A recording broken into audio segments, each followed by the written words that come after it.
Narito din po tayo ngayon para sa napakaraming ibang mga problema ng ating bansa. Pinalalabas ngayon sa media na itong rally ay para lamang sa iilan tungkol sa iilang mga issue.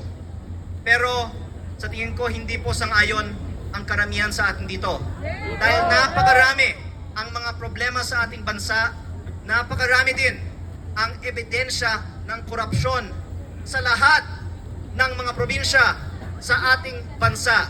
Ngunit basta lang pinutol ang flood control investigations.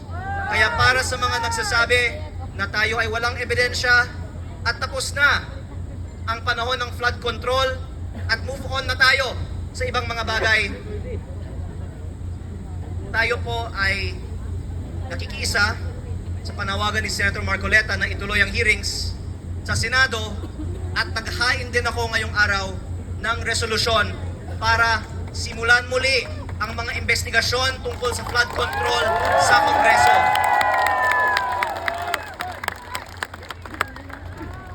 Hindi ko alam kung pagbibigyan ang kahilingan na simulan muli ang mga investigasyon dahil baka maraming mga matatamaan dito.